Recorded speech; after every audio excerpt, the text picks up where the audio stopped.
오늘 이 말씀 이야기는요. 창세기 우리가 42장 21절부터 25절까지 읽었지만 요 내용은 42장 거의 전체를 담고 있습니다.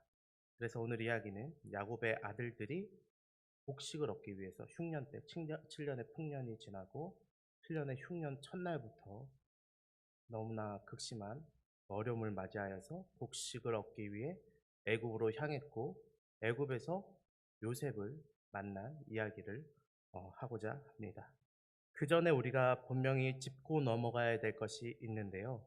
창세기 41장 56절과 57절에 보면 이렇게 적혀 있습니다. 제가 읽어드릴게요. 온 지면에 기근이 있음에 요셉이 모든 창고를 열고 애굽 백성에게 팔세 애굽 땅에 기근이 심하며 각국 백성도 양식을 사려고 애굽으로 들어와 요셉에게 이르렀으니 기근이 온 세상에 심함이었더라. 아멘. 이렇게 지금 성경은 이야기하고 있습니다. 이게 별거 아닌 말 같아 보여도 이게 너무나 중요한 말입니다. 이 어순이나 무엇을 주체로 두고 있는가, 이것이 성경에 있어서 굉장히 중요하기 때문이죠. 지금 성경이 말하는 주체가 뭡니까? 기근이 심하게 들었다입니까?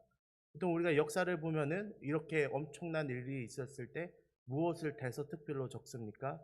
이때 극심한 흉년이 든 것을 그들이 대서특필로 적지 않겠습니까?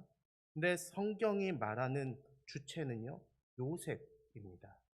그래서 성경은 기근으로 인해서 우연히 요셉이 기사회생했다, 전화위복했다라고 이야기하고 싶지 않은 겁니다.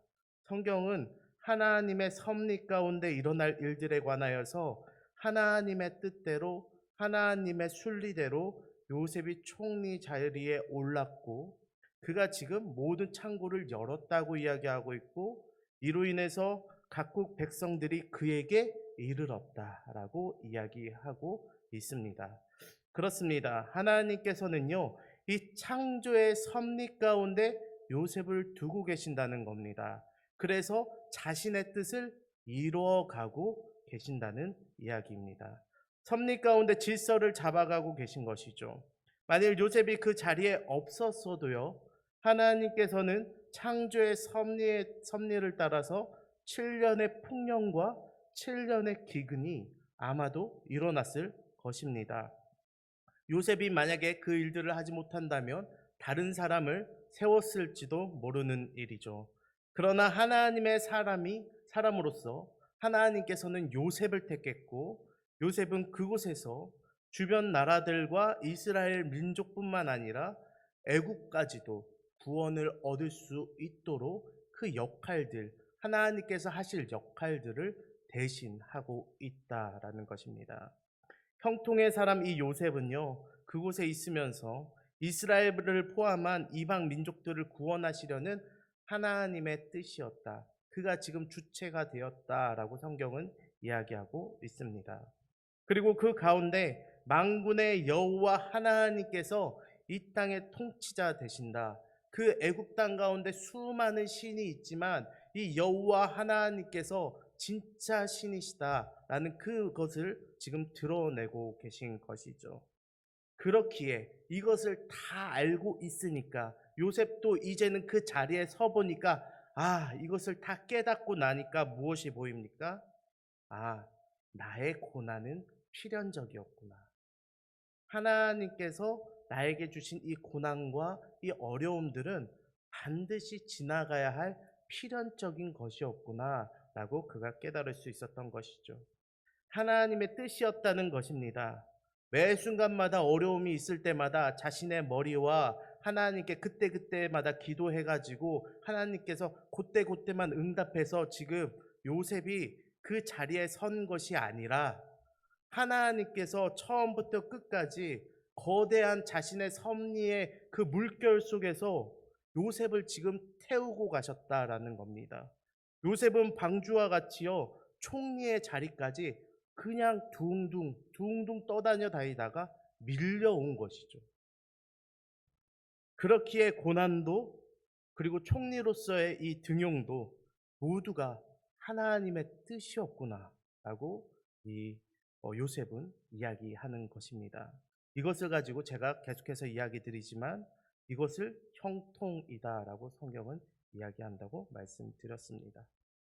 그렇기에 지금 이 순간 애굽의 바로에게 있어서 범민들처럼 느껴졌던, 애굽의 바로에게 번민케 했던 이 7년의 풍년과 7년의 흉년은 요셉에게 있어서는 천재지변의 악재가 아니라 하나님의 순리라는 것을 그가 분명히 알고 있었습니다.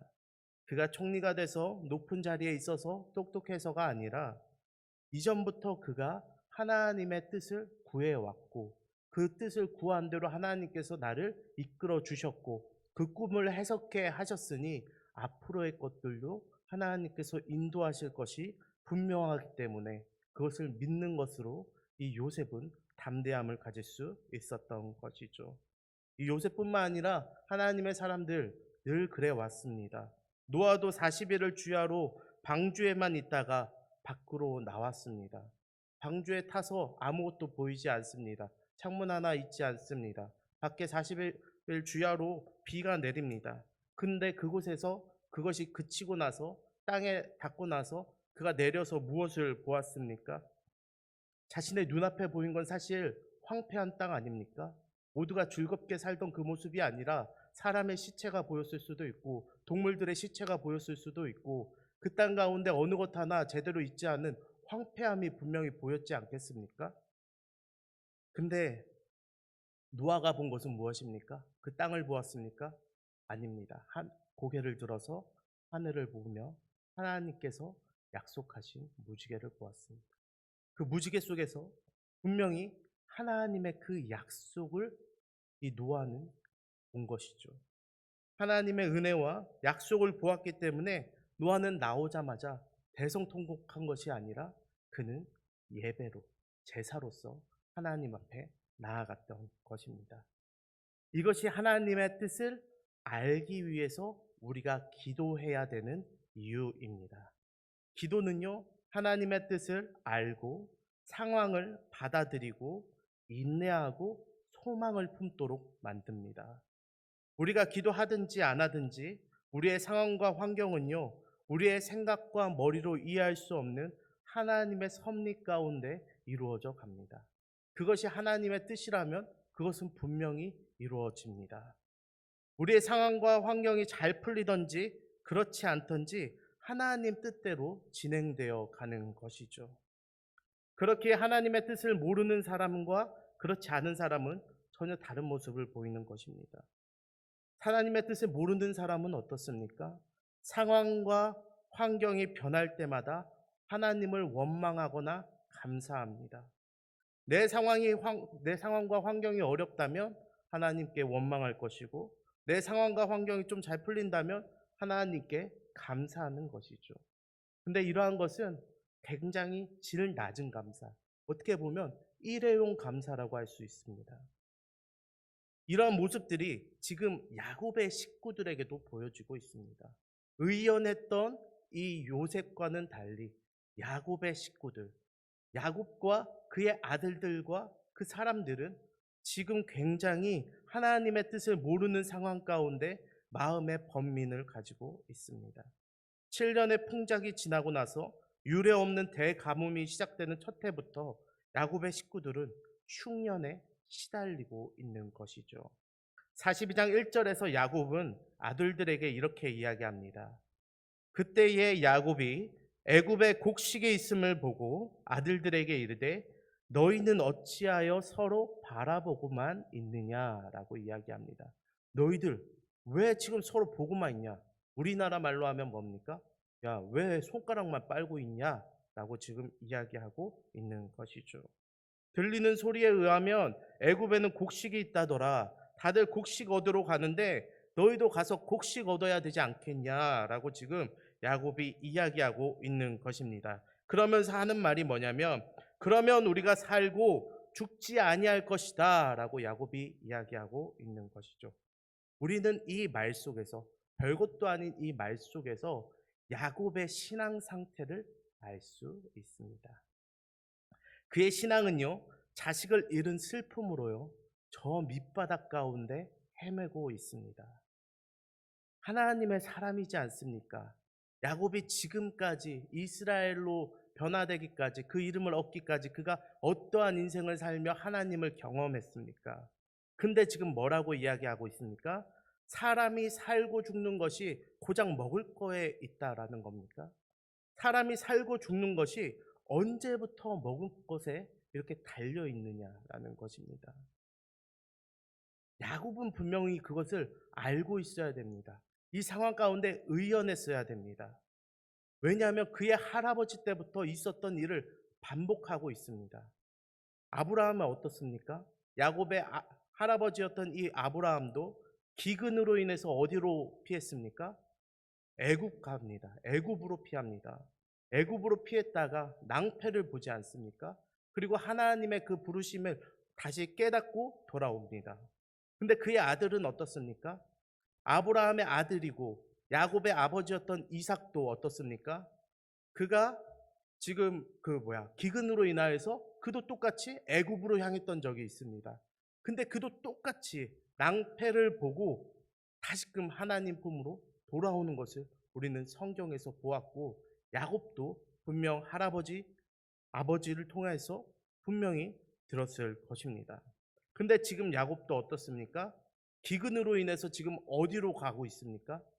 애굽 땅으로 가려고 하고 있는 것입니다.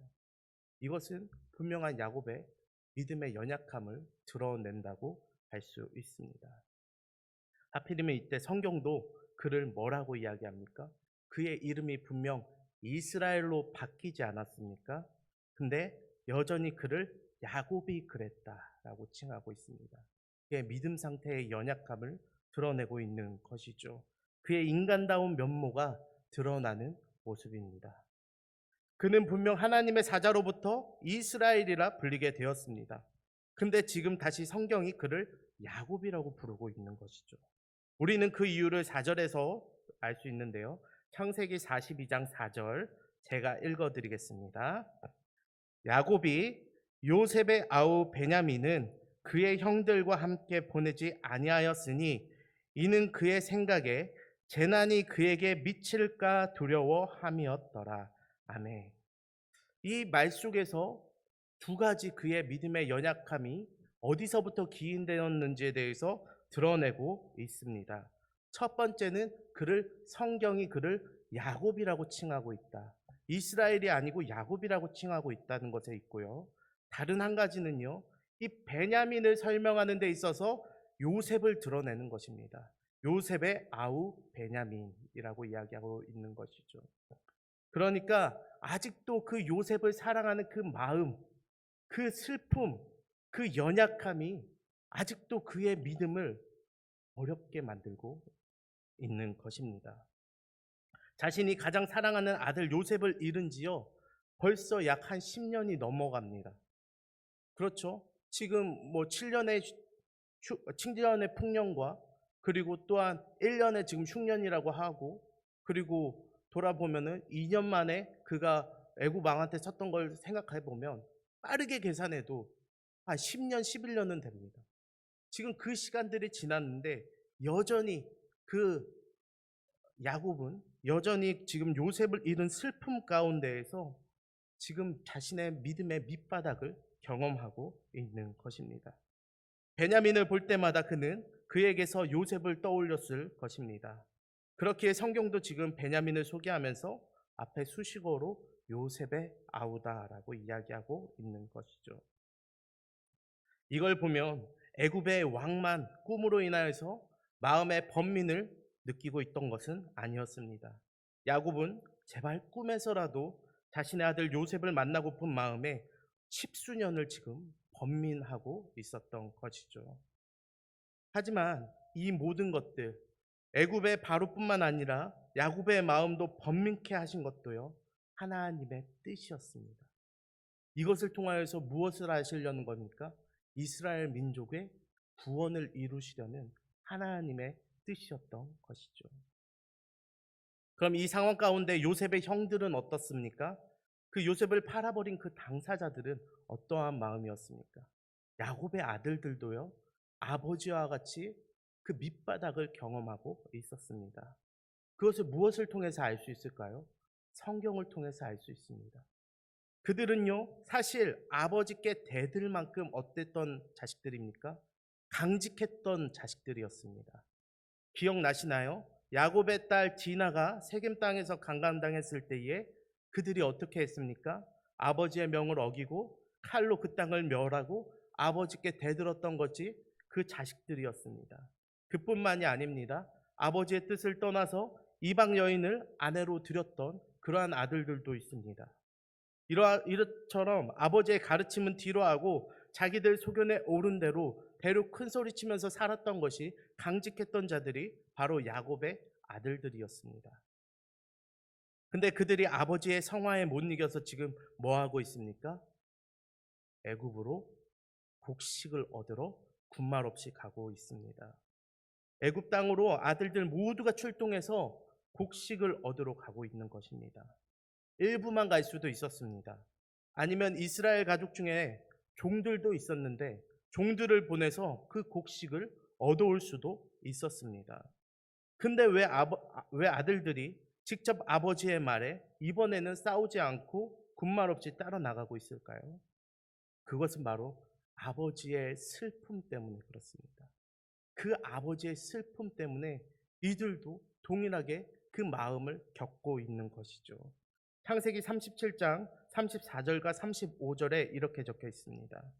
자기 옷을 찢고 굵은 배로 허리를 묶고 오래도록 그의 아들을 위하여 애통하니 그의 모든 자녀가 위로하되 야곱이 그가 위로를 받지 아니하여 이르되 내가 슬퍼하여 스올로 내려가 아들에게로 가리라 하고 그의 아버지가 그를 위하여 울었더라.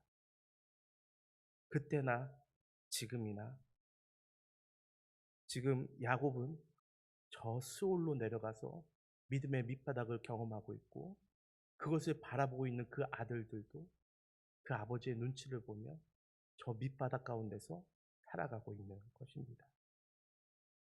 저는 이걸 보면서 참 아들들은 다 같구나라는 것을 또 보았습니다. 무릇 아들이란 아버지가 강직할 때는 대들 수 있습니다. 그러나 아버지가 작고 약하고 그 어깨가 좁아지는 것을 보면 오히려 아들은 그렇지 않습니다. 저 역시도 이것을 경험해 봤는데요. 저희 아버지도 굉장히 가부장적인 분이시고 저랑 늘 대치되는 분이셨습니다. 늘 저를 한 손에 쥐려고 하셨던 분이고 늘 강직하게 저에게 대하셨던 분입니다. 근데 그때마다 제가 아버지와 부딪히고 아버지가 싸웠던 사람인데 오히려 집이 힘들게 되고 아버지의 그 약한 어깨를 보니까 제가 더 이상 아버지의 말에 대들지 못하게 되더라고요. 아들은 아버지의 그 뒷모습을 따라가는 법입니다. 야곱도 지금 아들들도 지금 모두가 뿌린 대로 지금 거두고 있습니다. 야곱은 모든 아들들보다 한 아들만을 편애했기 때문에 한 아들을 잃은 슬픔으로 그 슬픔이 배가가 되어버린 것이죠. 그리고 그 슬픔을 나누지조차 못하고 있습니다. 요셉의 형들은 어떻습니까? 요셉의 형들은 형제를 미워하고 팔아 넘겼기 때문에 아버지의 슬픔에 아버지를 안아주고 아버지를 위로할 수도 없는 인생들이 되어버렸습니다. 이걸 통해서 우리가 분명히 깨달아야 할 하나님의 분명한 섭리는 비단 뿌린 대로 거두는 것이 환경뿐만이 아니라는 사실입니다. 우리의 모든 관계 가운데에도 그 뿌린 대로 거두시는 하나님의 창조의 섭리가 분명하게 있는 것입니다. 저는 이렇게 생각합니다. 교회만 열심히 다니면 가정이 화목하겠습니까? 가정이 화목하려면 교회 열심히 다니는 만큼 가정 안에서 그리스도인의 모습을 보여야 됩니다. 교회만 열심히 다니면 직장에서 원만해질까요? 아닙니다. 교회 열심히 다니는 만큼 직장에서 최선을 다해야 하는 법입니다. 모든 관계와 상황에서 우리가 다 그렇게 해야 하는 것이죠. 그래서 그리스도인의 덕목이 제가 주일날 설교했던 성실입니다. 성실해야만 우리가 그리스도인으로서 드러낼 수 있는 것입니다. 나 스스로와의 관계에서도 그렇습니다. 교회만 잘 다니면 나야 어떻게 되든 상관없습니까? 하나님을 사랑하는 사람은 나에게도 충실한 법입니다. 왜냐하면 나에게 무엇이 있기 때문에 나에게 하나님의 형상이 있고 또한 내가 그리스도의 성전이 되는 것이고 그리고 또한 내 안에 성령 하나님께서 거하시기 때문입니다. 다음 내용들을 더 살펴보도록 하겠습니다. 결국 요셉과 형들이 애굽에서 마주하게 됩니다. 요셉은 형들을 한눈에 알아보게 되고 형들은 요셉을 전혀 알아보지 못합니다. 왜냐하면 형들의 행색은 뭐 그다지 다를 게 없을 것이었고 아마 요셉의 행색은 완전히 달라 있을 것이었습니다. 그가 색동원 입은 모습조차도 비웃었던 형들인데 완전히 왕의 옷을 입고 나타난 또한 화장을 하고 그 애굽의 진짜 상위 계층이 가진 그 화려함으로 치장한 요셉을 결코 알아볼 수가 없었을 것이기 때문입니다. 그래서 형들이 뭐 합니까? 요셉을 알아보지 못하고 땅에 엎드려서 요셉에게 절합니다. 이때의 요셉도 뿌린 대로 거두시는 하나님을 마주하게 됐을 것입니다. 하나님께서 어린 요셉에게 뿌렸던 그 하나님의 꿈이 자라서 열매를 맺는 순간이 된 것이죠. 요셉에게 하나님께서 어떤 꿈을 주셨었습니까?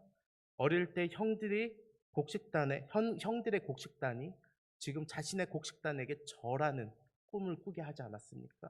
지금 형들이 곡식을 얻기 위해서 자신에게 절하고 있습니다. 이것이 되새겨지면서 그 꿈이 생각나게 되면서 이 모든 것이 다 하나님의 뜻이었구나 라고 이 요셉의 마음에 강하게 들어왔을 것입니다. 그래서 형들을 미워하는 마음보다 그 어떤 마음들보다 오히려 이 모든 것이 하나님께서 나를 쓰시기 위해서 나를 이 구원의 도구로 쓰시기 위해서 이곳으로 인도하셨구나라고 그는 생각하게 됐을 것입니다. 요셉은 그러한 강한 확신을 가지고 형들을 시험합니다. 복수가 아닙니다. 그렇다고 자신이 그냥 마음 털고 용서했어 이런 마음도 아니었습니다. 이 모든 것이 하나님의 뜻이었구나라고 생각이 되니까 이 모든 것을 이해하게 된 것이죠. 그리고 마음에 없는 엄한 소리를 하며 몰아붙이며 형제들의 우애를 시험합니다. 그들을 이방 나라의 정탐꾼으로 몰아가기도 하고 옥에 3일간 가두기도 합니다. 그러면서 살짝 자신이 어떤 사람인지도 보여줍니다. 18절에 보니까 하나님을 경외하는 사람이다. 나는 하나님을 경외하는 사람이다. 라고 이렇게 드러내기도 한 것이죠. 형들이 알아차리길 원했을 것입니다. 그러면서 이 말을 하면서 자신은 그 신용이 확실한 사람임을 그 형들에게 드러냈을 것입니다. 그리고 요셉은 19절과 20절에 보면 너희도 나처럼 확실한 자들이냐? 그러면 곧 하나님을 경외하는 자들이면 너희 형제 중 한 사람만 옥에 갇히게 하고 너희는 곡식을 가지고 가서 너희 집안의 굶주림을 구하고 너희 막내 아우를 내게로 데리고 오라. 그러면 너희 말이 진실함이 되고 너희가 죽지 아니하리라 라고 이야기합니다. 요셉은 자신을 버린 형들을 하나님을 대신하여서 지금 시험하고 있는 것이죠. 그 사건, 이전의 그 사건을 기억하면서 형들이 기억하면서 또한 지금의 자신을 알아보기를 원했던 것 같습니다. 이때 형들은요, 자신이 뿌렸던 것들을 기억해냅니다. 21절에 보면 그들이 서로 말하되 우리가 아우의 일로 말미암아 범죄하였도다. 그가 우리에게 애걸할 때에 이 요셉이 그 구덩이에 빠져서 형들에게 살려달라고 애걸복걸할 때에 그 마음의 괴로움을 보고도 듣지 아니하였으므로 이 괴로움이 우리에게 임했다. 그 뿌린 것이 우리가 거두게 되었다라고 고백하고 있는 것이지요. 말씀을 정리하겠습니다. 하나님은요, 뿌린 대로 거두시는 하나님입니다. 그는 생명을 뿌리시고 생명이 번성케 하시는 분입니다. 그러나 우리의 삶 가운데 절대 그런 것만 있는 것은 아닙니다. 우리에게는 죄도 있습니다. 죄는 하나님과 다릅니다. 죄가 뿌려진 자리에는 사망이 싹트게 됩니다. 하나님의 은혜로 말미암아 인내를 맛본 사람은, 인내를 뿌린 사람은 연단을 보며 연다는 소망을 이루게 됩니다. 그러나 욕심이 뿌려진 자리에는 죄를 낳고 또한 죄가 장성한즉 사망을 낳게 되는 것입니다. 하나님은 축복하신 땅에서 초목과 채소가 나게 하셨지만 인간의 죄로 땅이 저주받아 엉겅퀴와 가시덤불이 나게 되었습니다. 하나님의 창조의 때에 그 뿌린 대로 거두시는 그 창조의 섭리를 지금까지도 지키고 계신다라는 것이죠. 그것이 죄의 문제일지라도 말입니다. 그리고 그것이 하나님의 절대 섭리이고 이것을 스스로에게도 적용하십니다. 하나님께서는 이것을 인간 세상에만 적용시키는 것이 아니라 자기 자신에게도 적용하시는 것이죠. 그래서 하나님은 스스로에게도 결코 이 섭리를 거스르지 아니하십니다. 그래서 죄의 저주를 끊기 위해서 두 번째 아담, 바로 예수 그리스도를 이 땅 가운데 보내십니다. 하나님 대신 그 예수 그리스도를 이 땅 가운데 보내는 것 외에, 새롭게 시작하는 것 외에 더 이상 죄의 저주가 끊어질 방법이 없기 때문에 그렇습니다. 죄가 있는 곳에는 사망이 있는 것이 하나님의 뜻이기 때문에 그렇습니다. 그래야 해서 예수 그리스도께서 단번에 죽으심으로 말미암아 모든 죄의 저주를 끊고 그리고 부활하심으로 말미암아 믿는 자에게 다시 그 생명을 심어주시게 된 것입니다. 그래서 성경은 우리에게 누누이 이야기합니다. 거듭나야 한다. 다시 태어나야 한다라고 이야기하는 것이죠. 사랑하는 우리 개신교회 성도 여러분, 생명을 소유한 우리가 이제 무엇으로 열매 맺으며 살아가겠습니까? 예수님은 마태복음 7장 20절에서 그들의 열매로 그것을 알 것이라고 이야기합니다. 뿌린 대로 그 거두는 것에서 그것을 알 것이다 라고 이야기합니다. 우리가 지나간 자리에는 어떤 열매들이 맺어지고 있습니까? 생명의 열매입니까? 죄의 열매입니까? 우리가 우리의 삶을 돌아보길 원합니다. 회개하며 주님 앞에 서기를 원합니다. 우리의 삶 가운데 어떠한 열매들이 맺어지는지 우리가 그것을 바라보며 그것을 우리의 믿음으로 여기고 또한 우리의 삶 가운데 늘 생명의 씨앗을 전하고 다니는, 늘 복음의 씨앗을 전하고 다니는 우리 모든 귀신교회 성도님들 되시길 진심으로 바라고 기도합니다.